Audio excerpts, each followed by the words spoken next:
Hello and welcome to another live session. Today we are talking about the 3 steps to transform your business your bookkeeping business for ultimate growth. So we're going to be covering off a lot of topics today. Really excited while everyone's logging on and while we're going live across multiple platforms. I'll welcome 2 speakers that we have with us today. Some of them are familiar faces because I know we're going into the pure bookkeeping groups, but Katrina and Deb, welcome again for day 2 of our Facebook Lives.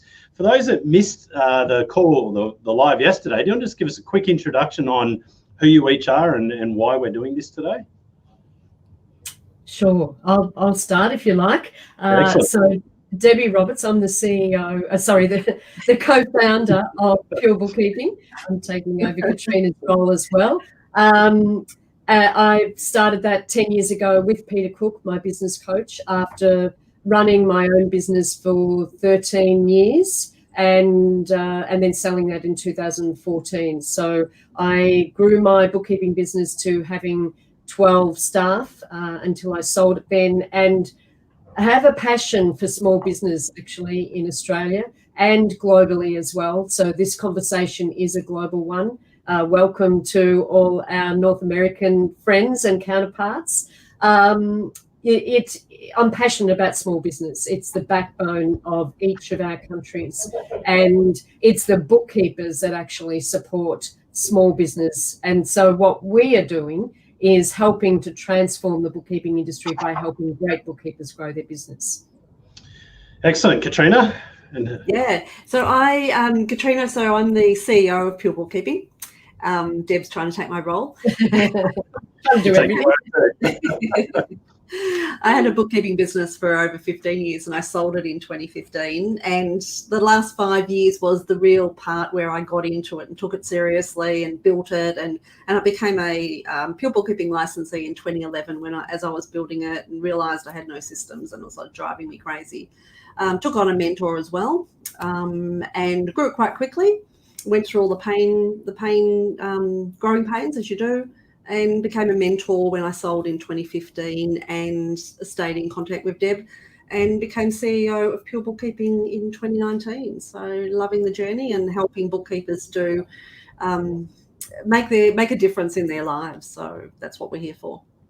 Excellent. So we're going live today across many platforms, all the Pure Bookkeeping platforms, all the TOA Global platforms. And we're talking about 3 steps to transform your bookkeeping business for ultimate profit. Yesterday, we really focused around the marketing, having a very clear mission, very clear ideal clients. Today, we're really focusing on that next evolution, or that step that a lot of, I think, bookkeepers, when they start the journey, it's just them. And then it's how do I build a team, but continue to focus on profitability. So I'm really excited about the content that we're going to cover off today. For anyone that did miss yesterday's live, you can actually go back onto our Facebook platforms and see the video. It is there for you to be able to watch, so you don't have to miss out because you missed the live. But Deb, let's jump into it today. So the first question I get, and we get this with a lot of bookkeepers when they come to us, and it's, I suppose, not just bookkeepers, it's accountants, is when do I hire my first person? So when do you know when is the right time to hire?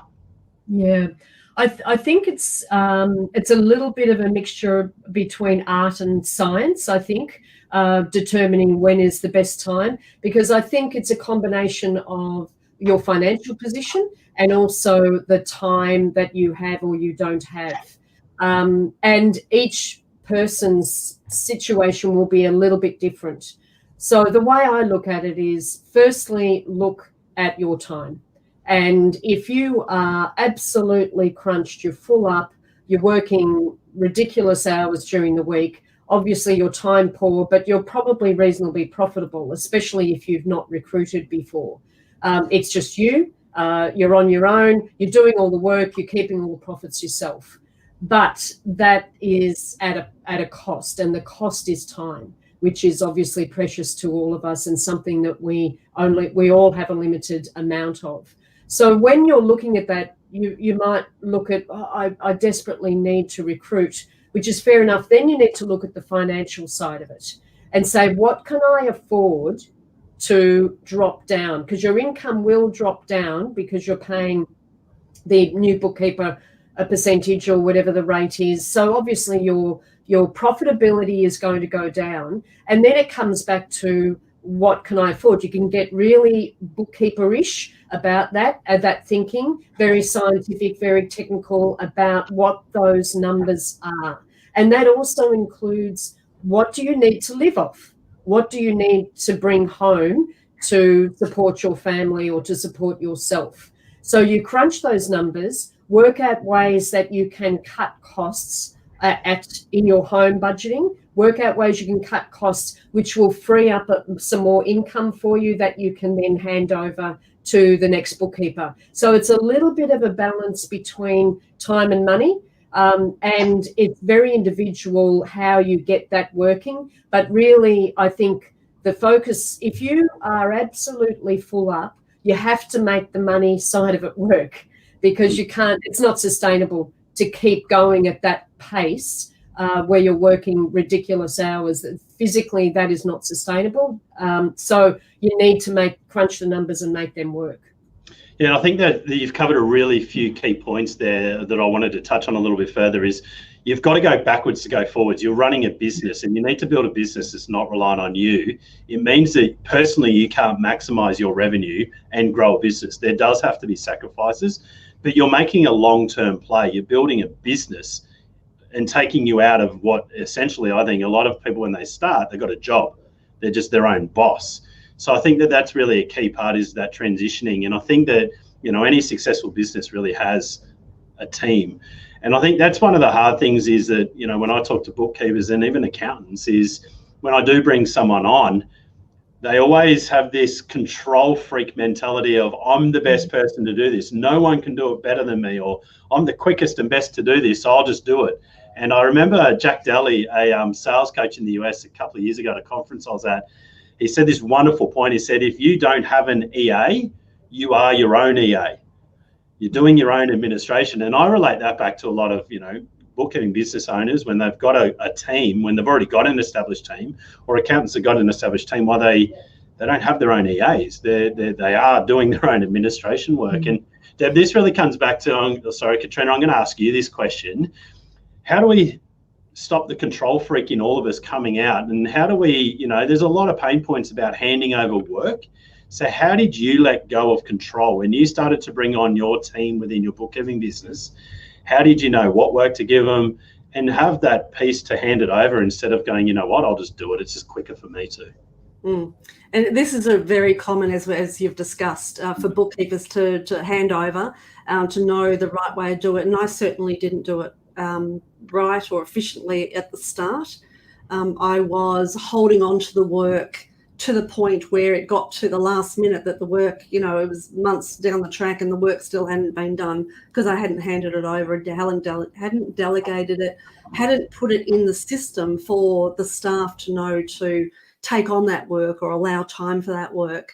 The control, I'd hold on to it so that I would piece feed the staff. I'd give them a bit of work, and then they would not talk to the clients. I wouldn't let them talk to the clients. So then they would ask me the questions. I'd go to the client would answer me. I'd go back to the staff. And this was one of the biggest issues that I had, was everything was in my head. The staff couldn't get on with their work. I couldn't empower them to be successful in their role, because I was the roadblock. I was the pain point, really. So it is allowing you to let that go. It is a mindset shift. And one of the things that I looked at it was the E-Myth book, where Michael Gerber had talked about the different domains of the business. And you put in your face in each one of those, you know, that you're the leader, you're the worker, you're the marketing, you're the HR, you're everything. And this understanding that, you know, parts of that organizational chart is a bookkeeper, is a technician, is the person that you need to delegate it over to. So they need to take control of that role. So it's a lot of planning, and it is a comfort level. So as you transition over to, you know, passing the work over, delegating work over to somebody else, letting that go, letting that control go, you will understand that it is okay. Your business will not blow up or, you know, fail because you have let go of control. And if you put systems in place to make sure that they know what they're doing, when to do it and how to do it, and you've got a system in place to review that work, then it's what we do is not rocket science. It shouldn't be that hard. If we have the right work and put the staff in and review them, then we have more of a comfort that things are going to be okay. So I think you just touched on a word there, is the comfort, because no one wants to let go of control. Control is hard. I'm a control freak. I bought an accounting, I bought a bookkeeping business because I didn't like not controlling that when I had the financial planning business. And I think that's one of the challenges, is that comfort piece. But if I'm going to lead on to that, you've mentioned about systems, but how can we standardize the process so that we do feel in control? And I know that you mentioned the E-Myth, and correct me if I'm wrong, Deb, but I'm pretty sure you wrote an E-Myth for bookkeepers. How do we standardize the process so that as a business owner, we can feel in control of releasing that work? Because it's a challenging thing of letting someone else do or take over from your baby in something that you know you're good at doing. Yes, yeah. And, quoting, not verbatim, but quoting Michael Gerber, his premise is, don't trust the staff, trust the systems that you set up. And I know whenever something went wrong in my business, if a staff member missed something or made a mistake around something else, and rather than get upset about it, I actually pointed the finger at me. And every single time something went wrong, I would say, what system do I need to create in order to avoid that happening again? And each time it was like building blocks. It was building that, and then I'd think, right, I've got that covered. Now everyone's doing the same thing, and then someone else would do something that I thought, wow, I didn't think that would happen.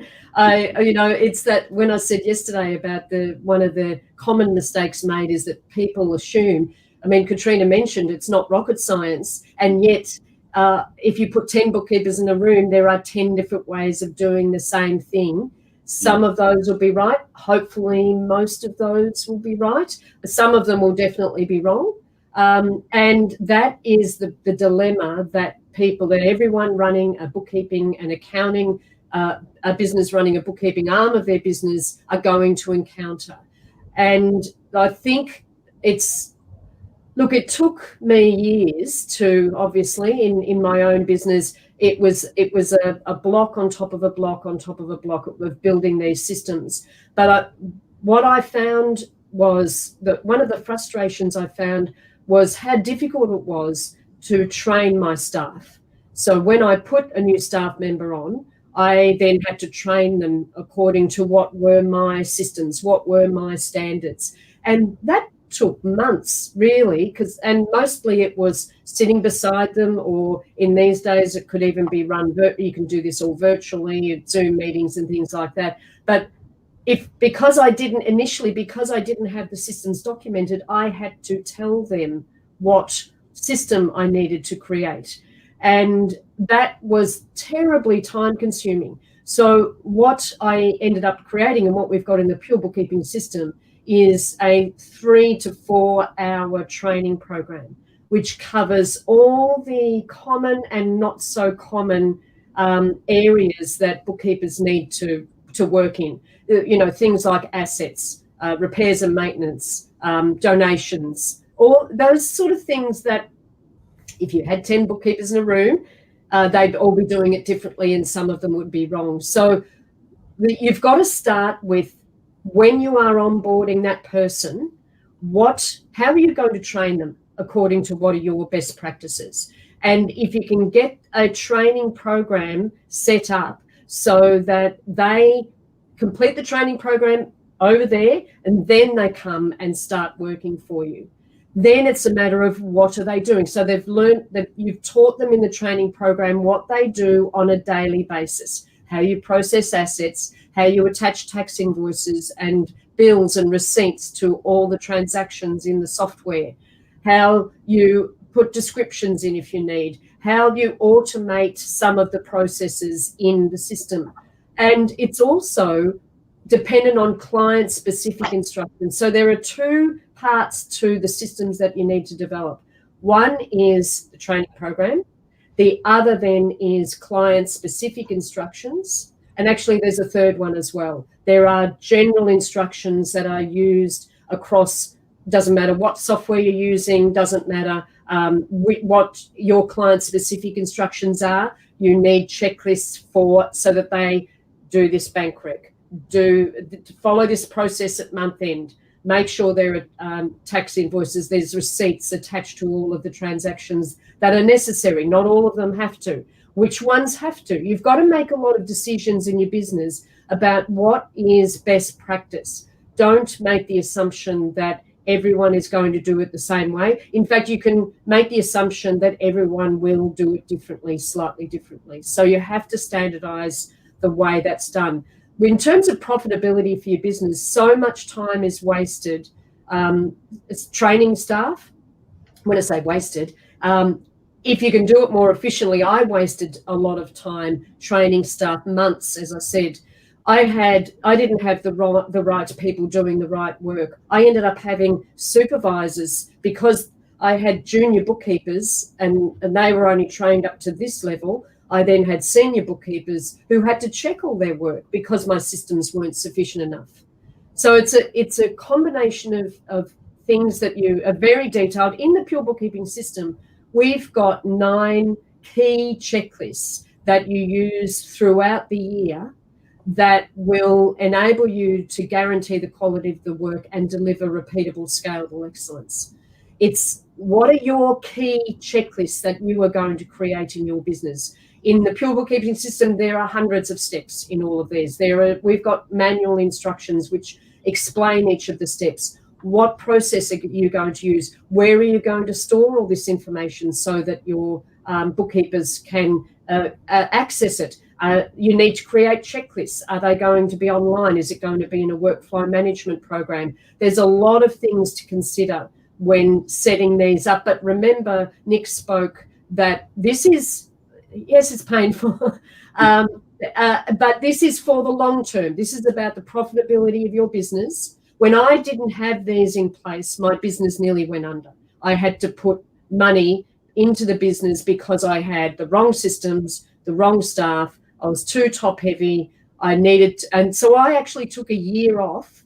I didn't do anything else other than focus on my systems because that's how important that was. I knew I was hitting a roadblock. I was not able to grow to the next level.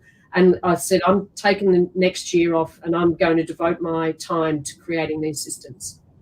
It's hardly taking a year off. It's actually, you probably worked harder in that year. But I think the key part with this is if you want to scale and grow a business, you need to have a consistent way of delivering the internal process and experience to clients. And you need to go, and I want to reinforce this, you need to go backwards to go forwards. And I think one of the challenges that I find though is that people will not bring on that next team member because they don't have the process, or they're not willing to invest in their people because they don't have the process and systems. And I think that that's always, it's a chicken and egg situation, or the horse before the cart. Which one do you do? Well, the reality is you need capacity and you can build this as you go. We have a way that's called the tow-away. It's how everyone answers the phone, how everyone does an email, how everything within our businesses, we've built this process. But it's taken us 7 years to have a manual that can now tell everyone how to do everything, and it's constantly being updated. And I think that, Katrina, I want to ask you this question, but now we know that we need to hire and we want to hire, and we know that we need systems and process, whether we've got them or whether we come and I suppose come to Pure Bookkeeping and just get them all because you've got them all. What role do we hire? Like, how do we know what role is going to maximize? It's our first hire. We want to get it right. Do I go with a junior? Do I go with a senior? Like, how do we know? Like, how did you do it? Yeah, it's something that people just jump into. They just jump in and say, I need somebody, and they'll just go and find somebody, they'll hire somebody. But for I guess the future success and the ultimate profit of your business is to plan it out a little bit more. So what I recommend to our bookkeepers is that you analyze the workload in your office at the moment. So what work are you doing for your clients? At what frequencies you're doing them, how many hours. I have a spreadsheet that I go right down to how many hours per month per client for what level of work.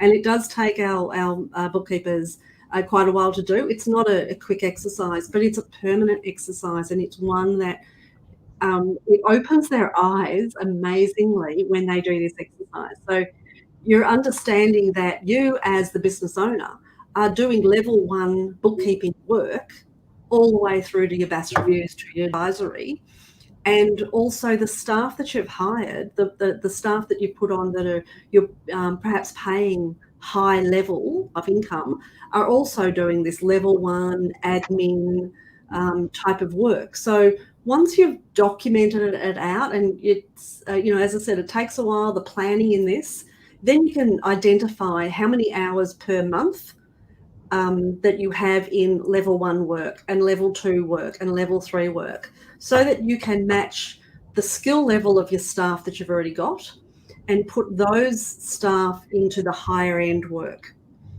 And it's a bit of art and science. It's not like you are going to put just your high level staff working on 30 different clients just at this end. It's sitting down and working out what clients can be transitioned over to what staff, and making sure that you do have a different variety of staff as well. It's not just all BAS agents, high quality bookkeepers. It is important to have lower skilled bookkeepers to get them involved in the lower end of the work, the scanning or a lot of the level 1, level 2 work, and train them up. And then train your level 2 or 3 people up as well. So if you've got somebody that doesn't understand being a BAS agent, but they're a good bookkeeper, train them up the hierarchy, so that you've got that journey for not only for your staff, but also the success of your business. Because as you are promoting them, they are understanding all of that lower level, and now they're trained up for a high level and take your business forward and get you off the books. That's our ultimate game, is to get you off the books totally. And I love that. I mean, you mentioned a real few key things that I want to highlight there. So the first one is, and this is the biggest mistake I see one of the biggest mistakes a lot of accountants and bookkeepers make, is they don't understand how much work they've got for the business. So they don't understand the amount of hours of work, and then they don't have that matched against how much capacity they have with either themselves or with their existing team. So I think the first one is building out how much capacity do we have, and then linking a people strategy to that, and going, right, over the next 1, 2, 3 years, these are our financial targets. So how's that link back to the people? And then what type of people, like you said, level 1, level 2, level 3. And I think that really comes back to that point around the right people doing the right work at the right time, but ultimately the right cost. And I see too many owners, I see too many, particularly bookkeepers, when they're starting off, they're doing everything. And you could hire someone to do the administration and manage your emails and respond to clients immediately offshore in a global team environment for $10 an hour, but your charge out rate's $150 an hour, and you're doing that type of work. So it's really around, how do I build out the team structure to get the right people doing the work? And too many bookkeepers doing too much admin work, and that should be done by someone that's really great at doing admin, someone that loves doing admin, because we want to all do meaningful work. And when we talk about retaining staff, they want to be doing meaningful work. They don't want to be doing work that, yes, they can do it, but, a lot of them will think, this is below me, and I don't want to be doing that because it doesn't fulfill me when I come to work. And they will then go and look for another job. And I think that's why a lot of people are worried. What happens if I train someone off and they leave? Well, what about if you don't have someone? It's always, you're stuck doing it. So that really, I suppose, lead me, and I love a lot of the points you've both made today, to my final question before we wrap things up is, Deb, I'm going to ask you this one. I love that you guys have built a system to identify the different levels of a business and the resources required for each. I know that last week we had a real deep dive. We've been partners for a long time now, but I reached out and said, look, I want to deep dive into your system again. I just need to see it. And I loved what I went through, that the process, the systems, the training that's linked to that, everything's there. And I think you've done an amazing job in building that out. But I know there's some resources that you're going to give everyone that's listening today away. But I want to, I suppose, ask you, why did you even build those resources? Like, what was the initial problem that it solved for you, that then you created this resource to be able to solve that for others? Yeah. The first thing with the business blueprint, I found it when I was working with Peter Cook, when he was my business coach, and working out when I'm going to grow and what's the next step and things like that, I found it very hard to visualize. I need like a picture of something, and rather than just words or just talking about it. And so he created what we call the Bookkeeping Business Blueprint, which is using a martial arts metaphor, actually, of white belt to black belt, and putting on $100,000 a year over 5 or 6 years, if that's what you want to do. But also, when you need to put on staff, it shows you the profitability at that time, how many days bookkeeping you'll be doing. So it's like a business plan on a page, really, and it represents the kind of profits you could expect with a highly systematized business. And I think that really is the foundation of where it gave me the vision of where I needed to go. And then I was able to put in how? Now I've got the why and the wherefores. How do I actually put that in place? And I think one of the things that I would say to anyone watching this, even if it's the recording later, is don't aim for perfection. Nick said earlier, people are worried they don't want to put on staff until they've got all their systems perfectly in place. That actually won't happen. So it will never be perfect. There will always, it is a work in progress. That's the reality of it.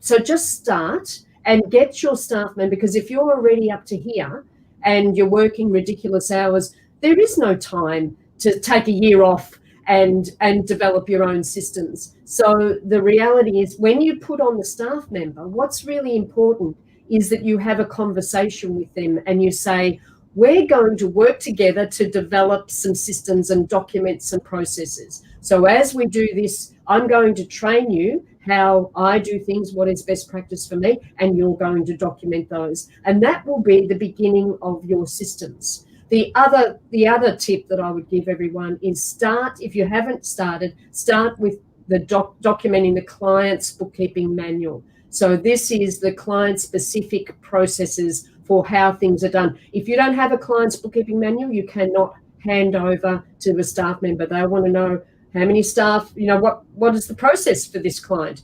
What software do they use? How many staff do they have? What's the payroll? When is that happening? All those things that you've got in your head, that's where you start documenting your systems and getting that out of your head. Yeah, I love it. I think you've covered so much. So we'll definitely put the link for the blueprint into the comments. So for anyone that is watching this live and they can't find it, just reach out to Deb or Katrina and we can cover that off. It's coming up on the screen now for anyone that is watching this. So we've covered a lot of content today. So obviously yesterday we spoke about the marketing side of it, having a mission on knowing your ideal clients. Today we talked about that one big topic, which I love to talk about, which is that stage of evolution of growing team members and handing work over and knowing how and when and why, and then ultimately building the process and systems. So we've covered a lot of content, and the good news for everyone listening to this is that we're going live again tomorrow to actually cover more content. So same time, same place. We're really looking forward to it. Any final words, Deb or Katrina? I know we've covered a lot, and thank you so much for all the knowledge you've imparted today. I've certainly taken away a lot. I love that last point about our client manual. I love that, because I know that our clients, a lot of them don't have that, and our team members struggle when they're doing the work on a client because they don't know anything about the client. They've got to learn that as they're doing it. So any final words? I might go to you, Katrina, first. Any final parting words? Yeah, I think what I would like to impart is the importance of the planning in all of this. So planning out the workload that you are transitioning over to your staff, and planning out your next employee, because they can help you build these systems as well as get your foundations right, your base bookkeeping, the lower level, and do your planning out and your admin stuff to get these systems in place. And so it's really, planning is so important, but don't take forever to do it. Like, do your planning and make an action. Yeah, people love to plan and plan and plan and plan. So they never implement that. From that plan. Excellent. Deb, any final words? Yeah, actually, that follows on quite beautifully. Good segue there, because what I was going to say was take action. If you are up to here and working silly hours, you don't put it off any longer. Get find the person that you need, and just get started with it. Don't aim for perfection, because that's unachievable. So just get started, take the action, and get on the process, start the journey. Excellent. I concur with both of those comments. I always say this with every live event I speak at and every webinar and everything is, you've learnt a lot today. What are you actually going to take away and implement? Because otherwise you've spent 30 minutes listening to us and you would have got a lot of great information, but nothing changes if nothing changes. So I'm going to leave those final words. We really look forward to serving you again tomorrow, same time, same place. We're going live. We're going to have more content, and really look forward to, again, sharing the screen time with you both tomorrow. So thank you for your knowledge and experience, and look forward to chatting tomorrow. Bye-bye. Cheers. See ya. See you all. Bye.